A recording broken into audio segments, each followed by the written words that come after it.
بسم الله الرحمن الرحيم.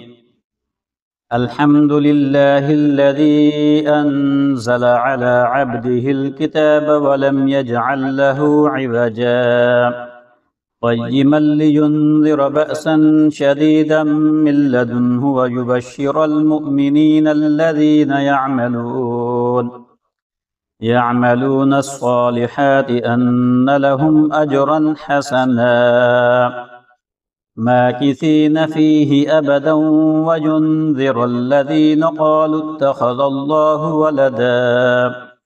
ما لهم به من علم ولا لآبائهم كبرت كلمة تخرج من أفواههم إن يقولون إلا كذبا فلعلك باخع نفسك على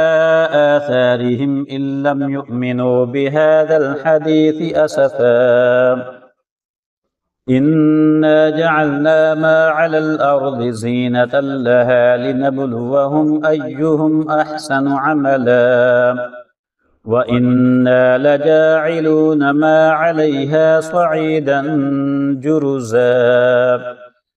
أم حسبت أن أصحاب الكهف والرقيم كانوا من آياتنا عجبا إذ أبى الفتية إلى الكهف فقالوا ربنا آتنا من لدنك رحمة وهيئ لنا من أمرنا رشدا فضربنا على آذانهم في الكهف سنين عددا ثم بعثناهم لنعلم أي الحزبين أحصى لما لبثوا أمدا نحن نقص عليك نبأهم بالحق إنهم فتية آمنوا بربهم وزدناهم هدى وربطنا على قلوبهم إذ قاموا فقالوا ربنا رب السماوات والأرض لن ندعو من دونه إلها لقد قلنا إذا شططا هؤلاء قومنا اتخذوا من دونه آلهة لولا يأتون عليهم بسلطان بين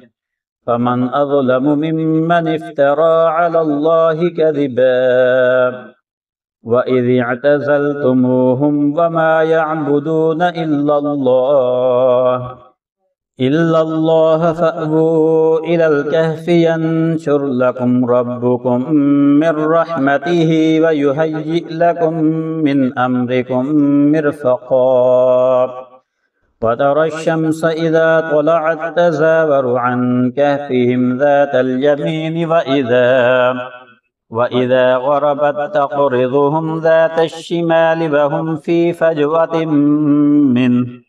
ذلك من آيات الله من يهد الله فهو المهتد ومن يضلل فلن تجد له وليا مرشدا وتحسبهم أيقاظا وهم رقود ونقلبهم ذات اليمين وذات الشمال وكلبهم باسط ذراعيه بالوصيد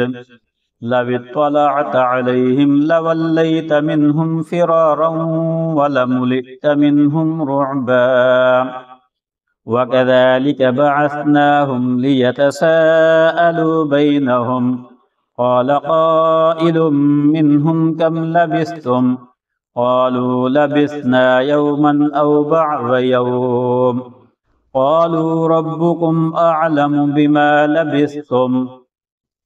فابعثوا أحدكم بورقكم هذه إلى المدينة فلينظر أيها أزكى طعاما فليأتكم برزق منه وليتلطف ولا يشعرن بكم أحدا إنهم إن يظهروا عليكم يرجموكم أو يعيدوكم في ملتهم في ملتهم ولن تفلحوا إذا أبدا. وكذلك أعثرنا عليهم ليعلموا أن وعد الله حق وأن الساعة لا ريب فيها، إذ يتنازعون بينهم أمرهم فقالوا ابنوا عليهم بنيانا ربهم أعلم بهم. قال الذين غلبوا على أمرهم لنتخذن عليهم مسجدا. سيقولون ثلاثة رابعهم كلبهم ويقولون خمسة سادسهم كلبهم رجما بالغيب ويقولون سبعة وثامنهم كلبهم قل ربي أعلم بعدتهم ما يعلمهم إلا قليل. فلا تمار فيهم إلا مراء ظاهرا ولا تستفت فيهم منهم أحدا ولا تقولن لشيء إني فاعل ذلك غدا إلا أن يشاء الله. واذكر ربك إذا نسيت وقل عسى أن يهديني ربي لأقرب من هذا رشدا. ولبثوا في كهفهم 300 سنين وازدادوا 9 قل الله أعلم بما لبثوا له غيب السماوات والأرض أبصر به وأسمع ما لهم من دونه من ولي ولا يشرك في حكمه أحدا. واتل ما أوحي إليك من كتاب ربك لا مبدل لكلماته ولن تجد من دونه ملتحدا. واصبر نفسك مع الذين يدعون ربهم بالغداة والعشي يريدون وجهه ولا تعد عيناك عنهم تريد زينة الحياة الدنيا.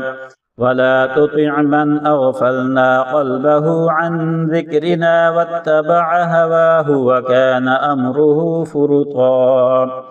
وقل الحق من ربكم فمن شاء فليؤمن ومن شاء فليكفر إنا أعتدنا للظالمين نارا أحاط بهم سرادقها وإن يستغيثوا يغاثوا بماء كالمهل يشوي الوجوه بئس الشراب وساءت مرتفقا. إن الذين آمنوا وعملوا الصالحات إنا لا نضيع أجر من أحسن عملا أولئك لهم جنات عدن تجري من تحتهم الأنهار يحلون فيها من أساور من ذهب ويلبسون ثيابا خضرا من سندس واستبرق متكئين فيها على الأرائك نعم الثواب وحسنت مرتفقا. واضرب لهم مثل الرجلين جعلنا لأحدهما جنتين من أعناب وحففناهما بنخل وجعلنا بينهما زرعا كلتا الجنتين آتت أكلها ولم تظلم منه شيئا وفجرنا خلالهما نهرا وكان له ثمر فقال لصاحبه وهو يحاوره أنا أكثر منك مالا وأعز نفرا. ودخل جنته وهو ظالم لنفسه قال ما أظن أن تبيد هذه أبدا وما أظن الساعة قائمة ولئن رددت إلى ربي لأجدن خيرا منها منقلبا. قال له صاحبه وهو يحاوره أكفرت بالذي خلقك من تراب ثم من نطفة ثم سواك رجلا لكنه والله ربي ولا أشرك بربي أحدا ولولا إذ دخلت جنتك قلت ما شاء الله لا قوة إلا بالله إن ترني أنا أقل منك مالا وولدا فعسى ربي أن يؤتيني خيرا من جنتك ويرسل عليها حسبانا من السماء فتصبح صعيدا زلقا أو يصبح ماؤها غورا فلن تستطيع له طلبا وأحيط بثمره فأصبح يقلب كفيه على ما أنفق فيها وهي خاوية على عروشها ويقول يا ليتني لم أشرك بربي أحدا ولم تكن له فئة ينصرونه من دون الله وما كان منتصرا هنالك الولاية لله الحق هو خير ثوابا وخير عقبا واضرب لهم مثل الحياة الدنيا كماء إن أنزلناه من السماء فاختلط به نبات الأرض فأصبح هشيما تذروه الرياح وكان الله على كل شيء مقتدرا المال والبنون زينة الحياة الدنيا والباقيات الصالحات خير عند ربك ثوابا وخير أملا ويوم نسير الجبال وترى الأرض بارزة وحشرناهم فلم نغادر منهم أحدا وعرضوا على ربك صفا لقد جئتمونا كما خلقناكم أول مرة بل زعمتم أن لن نجعل لكم موعدا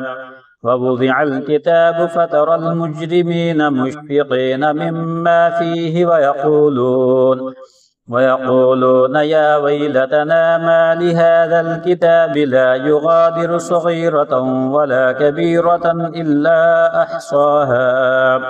ووجدوا ما عملوا حاضرا ولا يظلم ربك أحدا وإذ قلنا للملائكة اسجدوا لآدم فسجدوا إلا إبليس كان من الجن ففسق عن أمر ربه أفتتخذونه وذريته أولياء من دوني وهم لكم عدو بئس للظالمين بدلا ما أشهدتهم خلق السماوات والأرض ولا خلق أنفسهم وما كنت متخذ المضلين عضدا ويوم يقول نادوا شركائي الذين زعمتم فدعوهم فلم يستجيبوا لهم وجعلنا بينهم موبقا ورأى المجرمون النار فظنوا أنهم مواقعوها ولم يجدوا عنها مصرفا ولقد صرفنا في هذا القرآن للناس من كل مثل وكان الإنسان أكثر شيء جدلا وما منع الناس أن يؤمنوا إذ جاءهم الهدى ويستغفروا ربهم إلا أن تأتيهم سنة الأولين أو يأتيهم العذاب قبلا وما نرسل المرسلين إلا مبشرين ومنذرين ويجادل الذين كفروا بالباطل ليدحضوا به الحق واتخذوا آياتي وما أنذروا هزوا ومن أظلم ممن ذكر بآيات ربه فأعرض عنها ونسي ما قدمت يداه إنا جعلنا على قلوبهم أكنة أن يفقهوه وفي آذانهم وقرا وإن تدعهم إلى الهدى فلن يهتدوا إذا أبدا وربك الغفور ذو الرحمة لو يؤاخذهم بما كسبوا لعجل لهم العذاب بل لهم موعد لن يجدوا من دونه موئلا وتلك القرى أهلكناهم لما ظلموا وجعلنا لمهلكهم موعدا وإذ قال موسى لفتاه لا أبرح حتى أبلغ مجمع البحرين أو أمضي حقبا فلما بلغا مجمع بينهما نسيا حوتهما فاتخذ سبيله في البحر سربا فلما جاوزا قال لفتاه آتنا غداءنا لقد لقينا من سفرنا هذا نصبا قال أرأيت إذ أوينا إلى الصخرة فإني نسيت الحوت وما أنسانيه إلا الشيطان أن أذكره واتخذ سبيله في البحر عجبا قال ذلك ما كنا نبغي فارتدا على آثارهما قصصا فوجدا عبدا من عبادنا آتيناه رحمة من عندنا وعلمناه من لدنا علما قال له موسى هل أتبعك على أن تعلمني مما علمت رشدا قال إنك لن تستطيع معي صبرا وكيف تصبر على ما لم تحط به خبرا قال ستجدني إن شاء الله صابرا ولا أعصي لك أمرا قال فإن اتبعتني فلا تسألني عن شيء حتى أحدث لك منه ذكرا فانطلقا حتى إذا ركبا في السفينة خرقها قال أخرقتها لتغرق أهلها لقد جئت شيئا إمرا قال ألم أقل إنك لن تستطيع معي صبرا قال لا تؤاخذني بما نسيت ولا ترهقني من أمري عسرا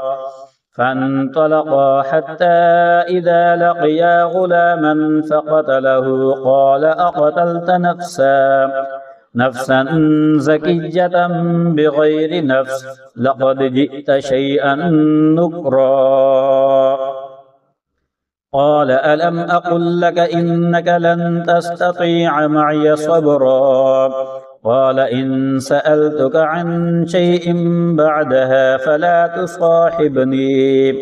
قد بلغت من لدني عذرا فانطلقا حتى إذا أتيا أهل قرية استطعما أهلها فأبوا أن يضيفوهما فوجدا فيها جدارا يريد أن ينقض فأقامه قال لو شئت لاتخذت عليه أجرا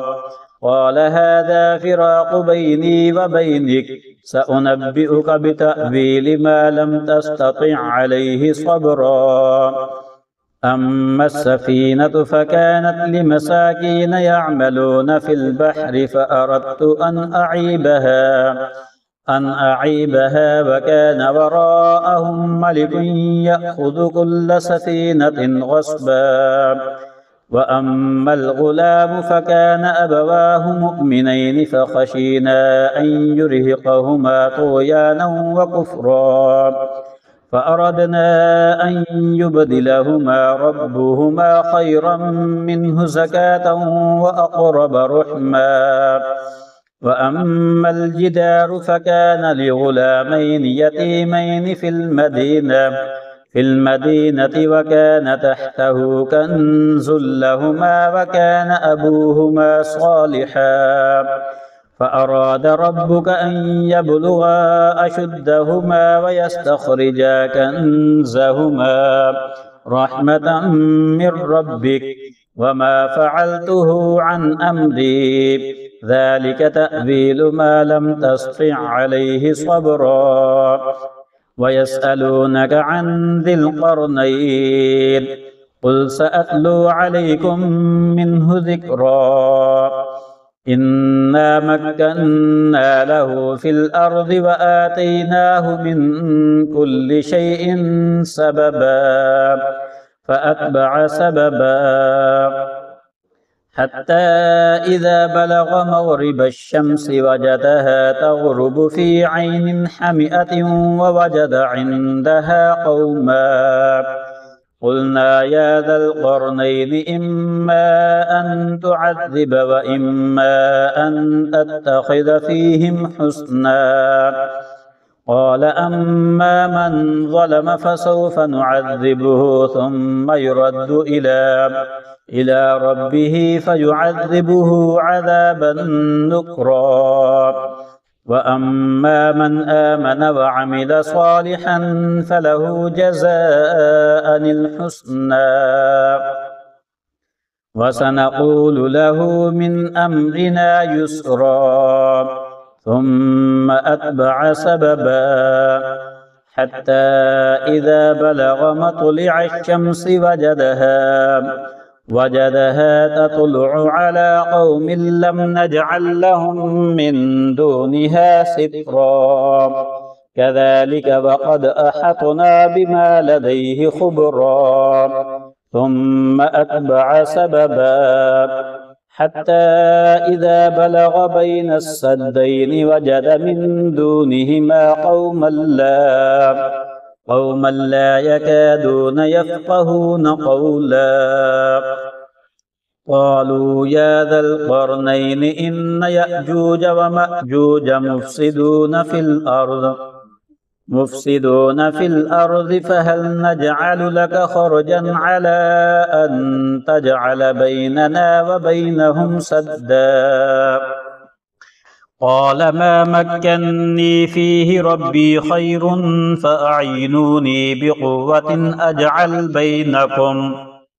أجعل بينكم وبينهم ردما آتوني زبر الحديد حتى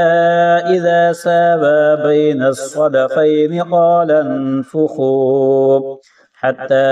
إذا جعله نارا قال آتوني أفرغ عليه قطرا فما استطاعوا أن يظهروه وما استطاعوا له نقبا قال هذا رحمة من ربي فإذا جاء وعد ربي جعله دكاء وكان وعد ربي حقا وتركنا بعضهم يومئذ يموج في بعض ونفخ في الصور فجمعناهم جمعا وعرضنا جهنم يومئذ للكافرين عرضا الذين كانت أعينهم في غطاء عن ذكري وكانوا لا يستطيعون سمعا أفحسب الذين كفروا أن يتخذوا عبادي من دوني أولياء إنا أعتدنا جهنم للكافرين نزلا قل هل ننبئكم بالأخسرين أعمالا الذين ضل سعيهم في الحياة الدنيا وهم يحسبون أنهم يحسنون صنعا أولئك الذين كفروا بآيات ربهم ولقائه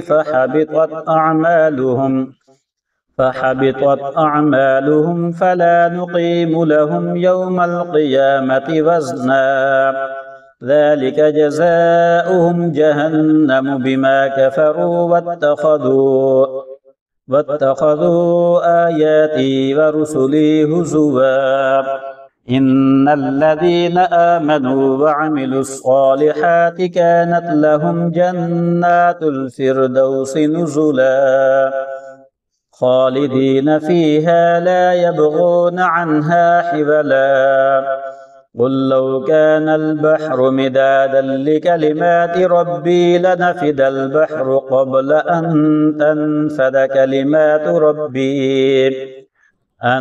تنفد كلمات ربي ولو جئنا بمثله مددا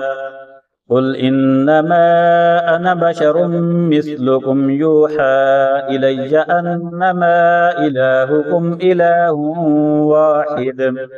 فمن كان يرجو لقاء ربه فليعمل عملا صالحا ولا يشرك بعبادة ربه أحدا.